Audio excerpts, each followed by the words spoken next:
You ready? My name is Dan, and I'm a proud sponsor of Carl's Corner. Find us at centennialglass.biz and see the clear difference. Well, he may never get out. Oh, really? Yeah, he's one of those. Oh, okay. That's chilling. He might be in what they used to call the Ha-Ha Hilton. Yeah. Oh, okay. If you know what I'm saying. Carl. Sounds like he ought to. Yeah. Carl. Yeah, they're going to take him to the loony bin, as they say. Bob and Doug McKenzie. Coo, coo, coo, coo, coo, coo, coo, coo. That was for Phil Hanley, who's Canadian. I am Canadian.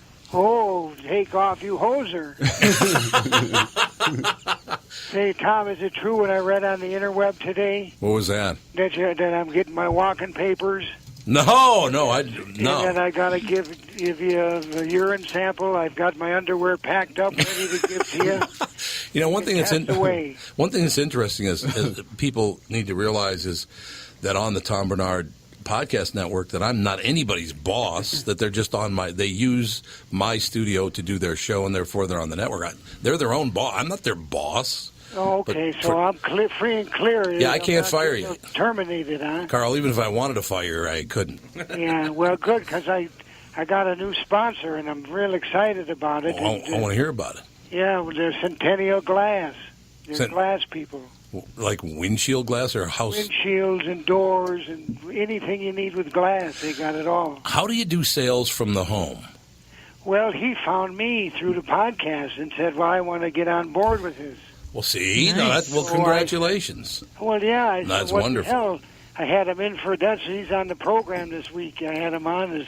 He could see it's legitimate, and he could see I got a microphone here, and it's not all on shortwave radio stuff and all that. Now, Carl, you're a man who's been around some years, and so you have a vast experience, but this is kind of a new experience, you being in radio. And so how do you know what to charge a person for a commercial minute? Where did you get those figures? I mean, and would you share with us what you charge for a commercial minute? Well, I don't know. I called a radio station in North Dakota. Sure. They gave me their rates, and there was $12, 15 seconds. Yes. And you could buy as many as you want, so I took that formula and formulated my own. And, of course, I'm a narcissistic fool, and I'm worth more than all of you combined. Well, that's good. So we got it. You know, as we get older, we take more pride in cheating people out of $100. So you're up to $14 for a 15 right now? Yeah, because you're for a 15. Yeah, good. Yeah.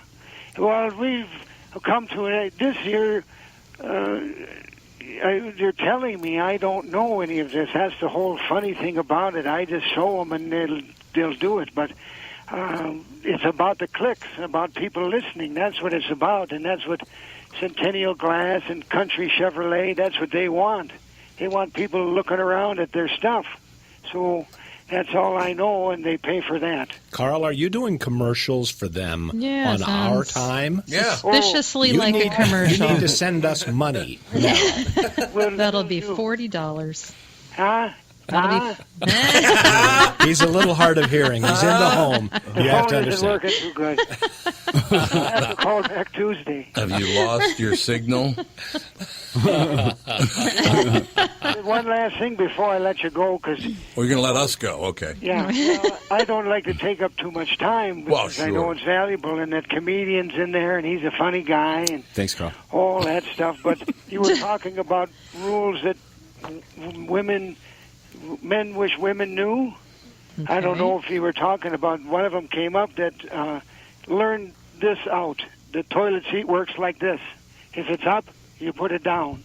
Okay? It's not automatic, right? Right. And if you think you're fat, you probably are. So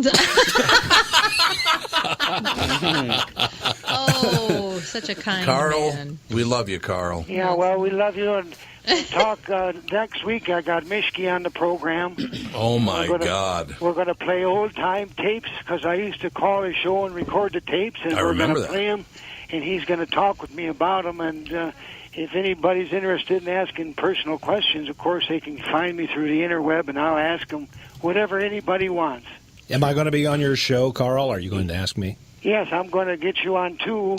And I've got a lot to I don't need questions for Don Shelby. All the ladies here at the home got a whole list. We might even have one that wants to talk to your greatest fan. Oh, I'd love to. Yeah, she drives me nuts, but I might get a little lucky, if you know what I mean. Oh. Now, she doesn't have any illness, does she? She doesn't have acute angina, does she? Yeah, she sure does. Sweet mother. Carl, you are a piece of work, brother.